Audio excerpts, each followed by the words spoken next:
Seguimos con la actividad productiva en el mundo de la empresa. Así que hola a todos y bienvenidos a este nuevo tema de economía de primero de bachillerato, en el que nos vamos a ocupar de un asunto muy importante para las empresas, la productividad y la eficiencia. Pero para ello tenemos que empezar a hablar de la división del trabajo, también llamada división técnica del trabajo. Esta implica dividir una tarea compleja en otras más simples, más sencillas. ¿Cómo es posible hacer esto? Bueno, pues simplemente especializando a los trabajadores en diferentes tareas. Unos se ocuparán de la parte administrativa, otros de la fabricación, otros se ocuparán de las ventas y así. En las grandes empresas, incluso, es posible especializarse todavía más dentro de cada una de estas áreas. Por ejemplo, en el área administrativa tenemos empleados que se ocupan exclusivamente de los asuntos relacionados con la gestión del personal, las nóminas, los contratos, los turnos de trabajo. También tenemos a empleados que se ocupan en exclusiva del control contable de la empresa, e incluso empleados que solo se ocupan de gestionar la documentación con proveedores y clientes, facturas, albaranes y demás. El resultado es una mayor eficiencia, ya que cuando un trabajador se especializa, aumentan tanto su destreza como sus habilidades. Cuando una máquina es más específica, es capaz de lograr una mayor producción por unidad de tiempo. Las empresas traducen esa mayor especialización en menores costes y, por lo tanto, en la mejora de sus resultados. Ahora bien, la especialización solo es posible si la empresa trabaja a una escala de producción grande, es decir, si fabrica muchas unidades. Como muestra podemos ver el clásico ejemplo de la fabricación de automóviles. Cuando Henry Ford introduce la fabricación en serie con puestos especializados en las distintas tareas, la producción no solo aumentó, sino que logró abaratar enormemente los costes de fabricación. Eso significó que los automóviles, hasta entonces un producto caro, pudiesen estar al alcance del americano medio, con la consiguiente expansión de las ventas. Por el contrario, las empresas pequeñas tienen más limitada la especialización de sus trabajadores, que deben ser más polivalentes y deben ocuparse de muchas más cosas. Eso las hace ser, en términos generales, menos eficientes y menos productivas que las grandes. Hemos hablado de eficiencia y de productividad, pero aún no hemos dicho qué es eso. Empecemos por la eficiencia. La eficiencia es una medida de lo bien que lo está haciendo la empresa. Se trata de comprobar si, con los inputs recibidos, la empresa es capaz de obtener la máxima cantidad de output, de producto.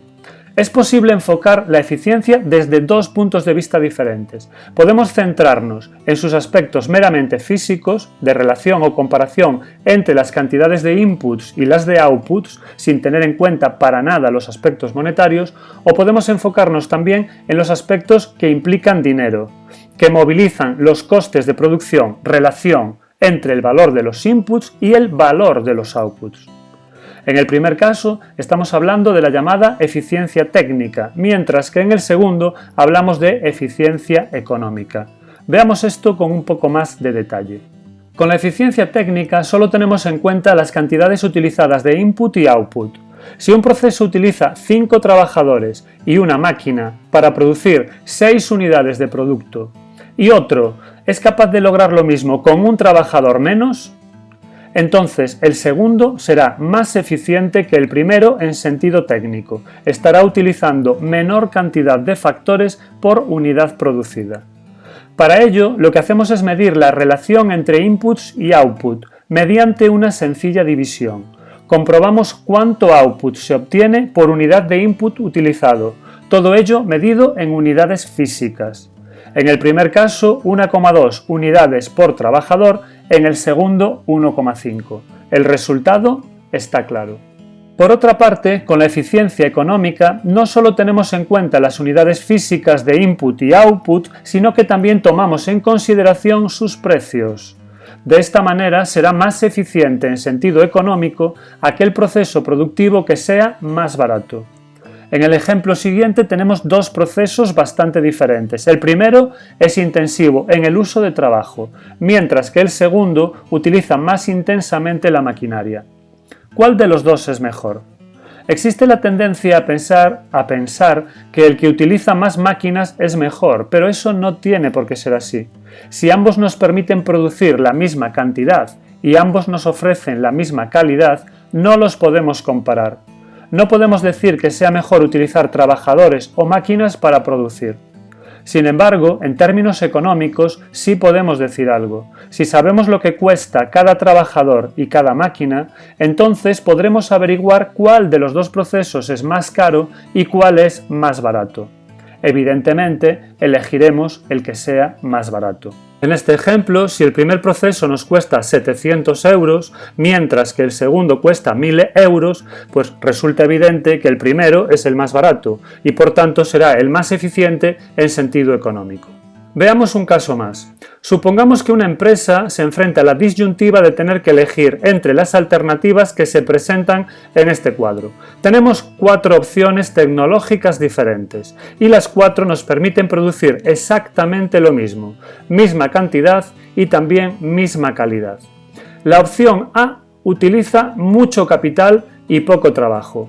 La opción B, justo al revés, poco capital y mucho trabajo. La C vuelve a ser intensiva en capital, mientras que la D es otra vez intensiva en trabajo, como la B.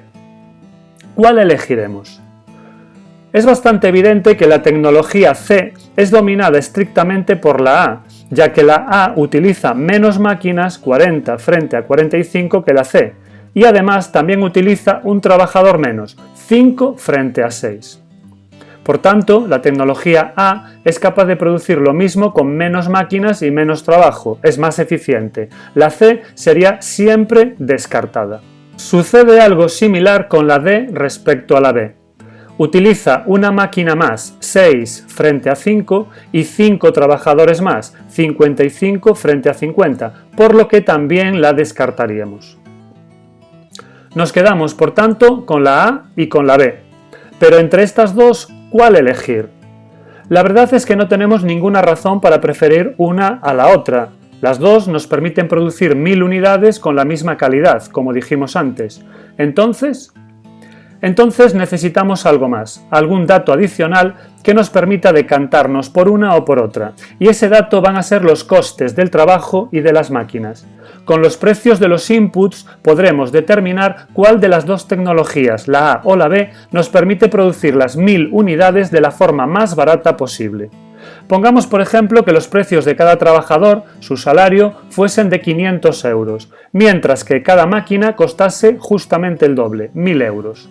Con esos precios, la tecnología A nos costaría 42.500 euros, mientras que para la B el coste sería de 30.000 euros. La decisión en este caso es sencilla. El empresario debería optar por la tecnología B, ya que es más barata que la tecnología A, 12.500 euros menos, una mejora notable.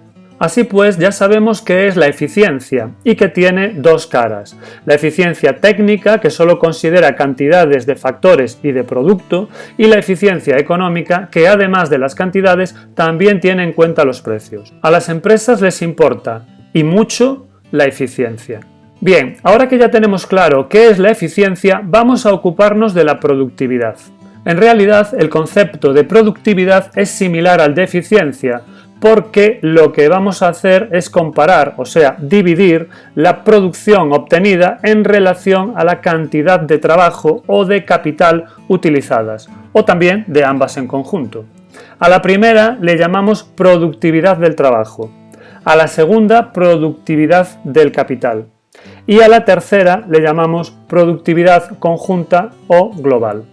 Por ejemplo, si un mecánico arregla 6 coches a la semana y otro arregla 5, podremos decir que el primero es más productivo que el segundo, es capaz de obtener una mayor cantidad de productos por unidad de tiempo. La productividad del trabajo del primer mecánico es mayor. Si con una máquina podemos obtener 100 piezas en una hora y con otra solo 80, entonces la primera es más productiva que la segunda. La productividad del capital de la primera máquina es mayor. Como se ve, se puede expresar la productividad de varias maneras, pero en general siempre se hará mediante una división, en cuyo numerador está la producción y en cuyo denominador tenemos los factores de producción utilizados. Bien, si se ha comprendido el concepto de productividad, ahora vamos a ponernos un poco más matemáticos. Bueno, es un decir, porque en realidad solo vamos a hacer unas cuantas divisiones. Como decíamos antes, la productividad es un cociente entre la producción, a la que vamos a llamar Q, y las cantidades empleadas de factores que vamos a denominar L para el trabajo y K para el capital. Sin embargo, esa productividad se puede expresar de muchas maneras.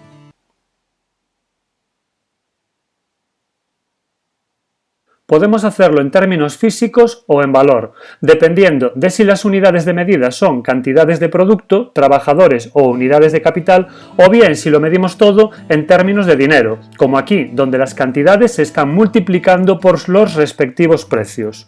P sub K y P sub L son los respectivos precios del capital y del trabajo, de las máquinas y de los trabajadores, para entendernos.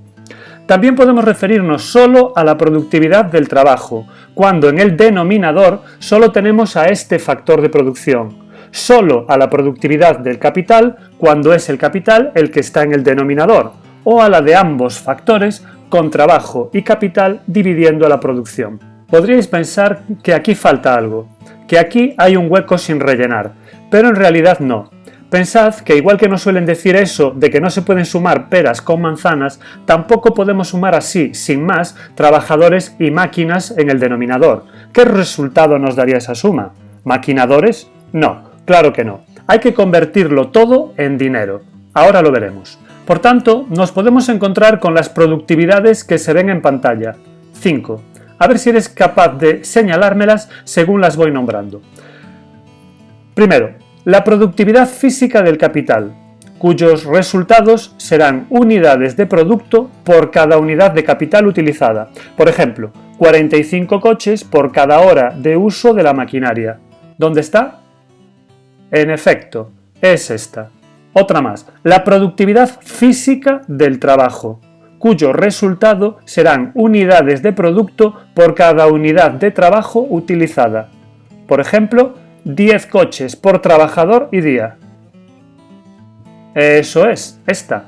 Otra más. La productividad en valor del capital, que nos va a dar un resultado sin unidades.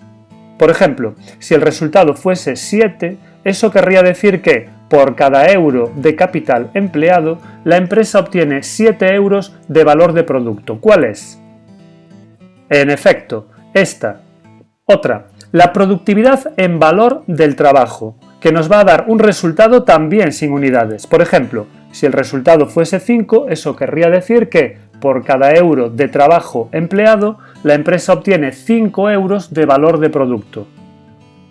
Esta misma, efectivamente.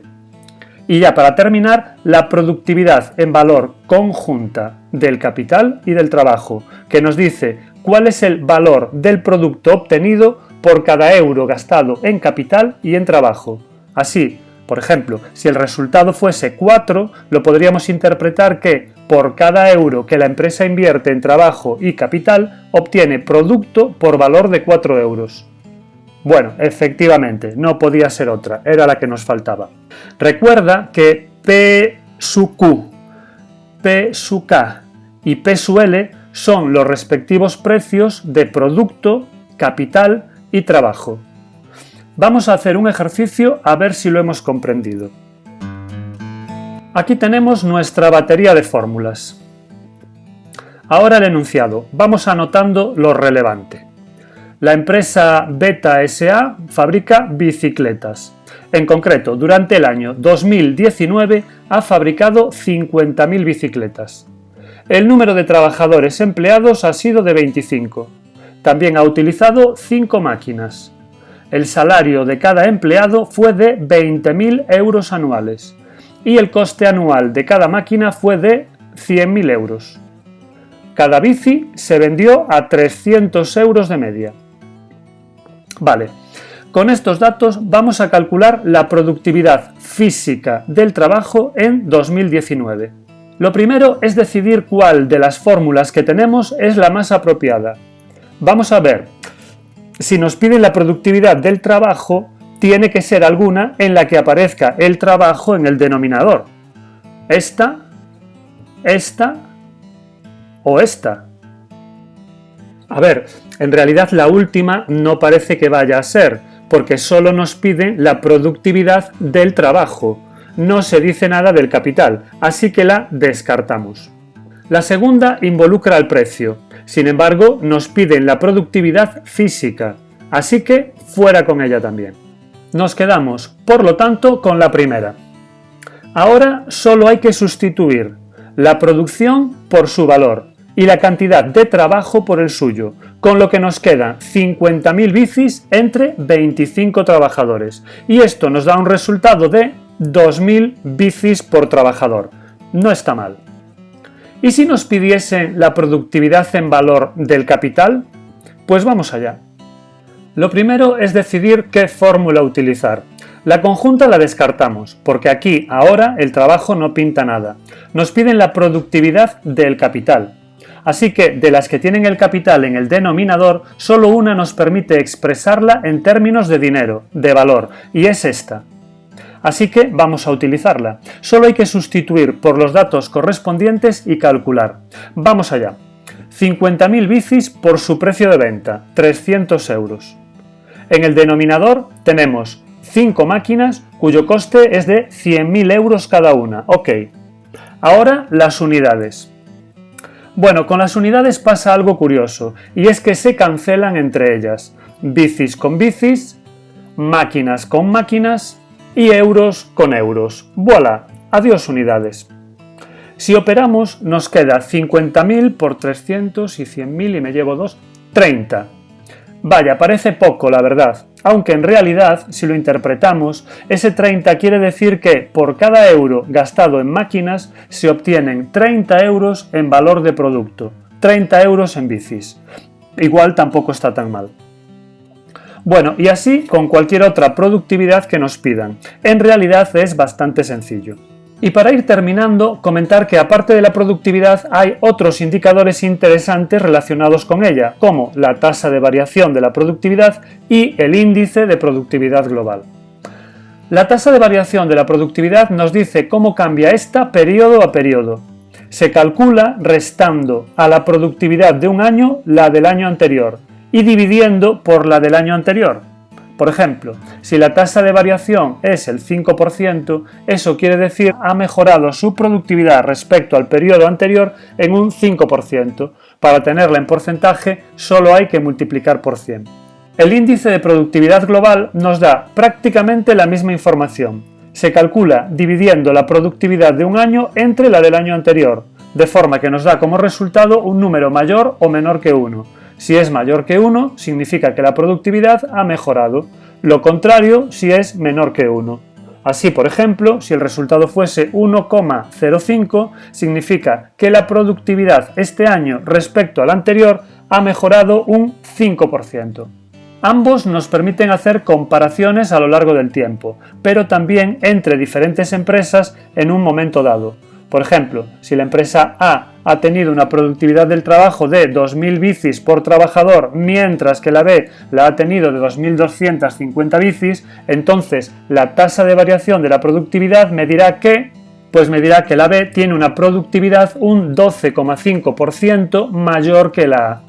Si hacemos lo mismo con el índice de productividad global, nos va a dar 1,125. El valor después de la coma nos dice cuánto más grande es la productividad de la empresa B sobre la A, en tanto por 1. Si le restamos ese 1 y multiplicamos por 100, nos da exactamente el mismo resultado que la tasa de variación de la productividad, 12,5%. Además de esta medición de la productividad que hemos visto, los economistas tienen otro concepto relacionado con ella y que es bastante utilizado. Se trata de la llamada productividad total de los factores, y se utiliza con mucha frecuencia en el ámbito macroeconómico. Por lo general, se asume que el crecimiento económico de un país se debe a la mayor productividad de sus factores, pero si aislamos el efecto de la mejora de la productividad del trabajo y la del capital, vemos que aún queda un resto. ¿A qué se debe este? Pues a que las personas adquieren conocimientos y los utilizan, o a que las personas utilizan mejor las máquinas de las que ya disponen. Por ejemplo, entre 1970 y 2000, el PIB real del Reino Unido creció a una tasa media anual del 2,4%. La mejora de la productividad del trabajo y del capital físico y natural explicaba hasta un 1,7% de ese crecimiento, pero todavía quedaba un 0,7% sin explicación. Un tercio del crecimiento, lo cual no es poco. Pues bien, ese 0,7% de crecimiento se debía a la productividad total de los factores, no a uno en concreto, sino a la acción conjunta de ambos, que se reforzaban en lo que en economía se conoce como un círculo virtuoso. Variables que se refuerzan unas a otras. Bueno, creo que eso es todo. Dejemos este tema 7 después de este recorrido por la productividad y la eficiencia. Como siempre, espero que no haya sido demasiado pesado, que hayáis comprendido los conceptos principales y que os haya ayudado en vuestro trabajo. Nos vemos en el tema 8, gracias por vuestra atención y a seguir con mucho ánimo.